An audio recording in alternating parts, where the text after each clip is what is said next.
एक सवाल, अगर आज आपके सामने दो लोग खड़े हैं और एक आपका सबसे बड़ा दोस्त और दूसरा आपका सबसे बड़ा दुश्मन, और मैं कहूँ कि दोनों एक ही इंसान हैं, तो क्या आप यकीन करेंगे? सच्चाई यही है, आपका सबसे बड़ा दोस्त भी आपका मन है और आपका सबसे बड़ा दुश्मन भी आपका मन है। यही मन आपको करोड़पति बना सकता है और यही मन आपको पूरी ज़िंदगी पछताने पर मजबूर भी कर सकता है।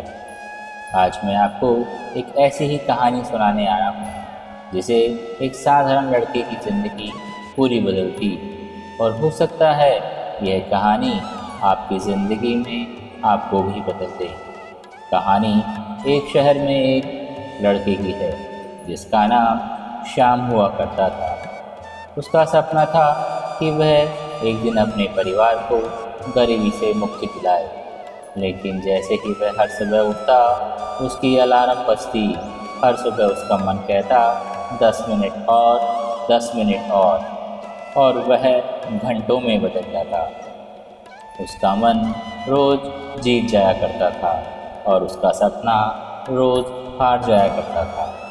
धीरे धीरे उसके दोस्त आगे निकल गए, कोई नौकरी में, कोई बिजनेस में, कोई अपने सपनों के करीब पहुंच गया, लेकिन वह वहीं रह गया। एक रात वो अपनी छत पर बैठा रहा और आसमान देख रहा था। उसकी आंखों में आंसू थे। वो बोला, भगवान, आखिर मुझ में किसी बात की कमी रह गई।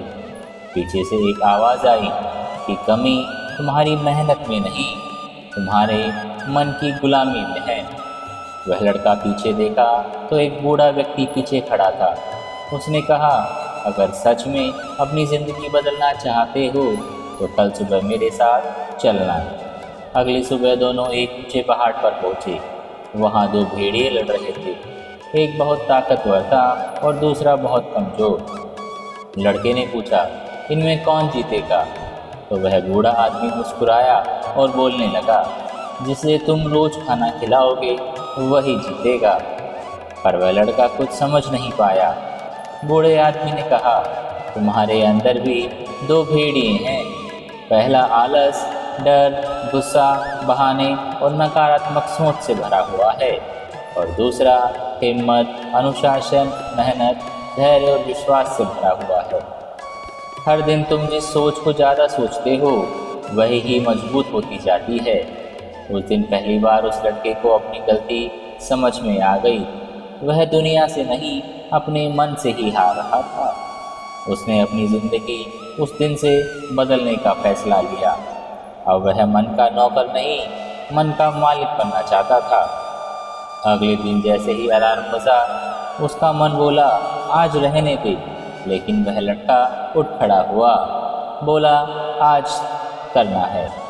थोड़ी देर बाद उसका मन कहता है, पढ़ाई मत कर, लेकिन वो किताब खोलकर बैठ गया। मन बोला, मोबाइल चला लो। उसने मोबाइल भी बंद कर दिया। हर दिन एक छोटी छोटी जीत वह जीतता जा रहा था। आखिर 6 महीने बाद सब कुछ बदल चुका था। उसे उसकी पसंद की नौकरी मिल गई थी। कुछ साल बाद उसने अपने माता पिता के लिए नया घर भी खरीद लिया था, और जो उसका सपना था वही पूरा हुआ। एक दिन उसी पहाड़ पर वह बूढ़ा आदमी फिर मिला, मुस्कुराया और पूछा, बताओ, दोनों भेड़ियों में से कौन जीता? वह लड़का मुस्कुराया और बोला, मैंने जिसे रोज़ मेहनत, अनुशासन और विश्वास का खाना खिलाया है वह ही जीत गया। दोस्तों, याद रखिए, हार आपकी किस्मत तय नहीं करती, आपका मन तय करता है। आपकी नई ज़िंदगी की शुरुआत आपके मन से होकर जाती है। तो मुस्कुराकर अपने मन को विश्वास के साथ दृढ़ बनाइए और अपने कामों में उसे लगाते रहिए, और हर काम को आगे जीत निश्चित है। जय श्री श्याम।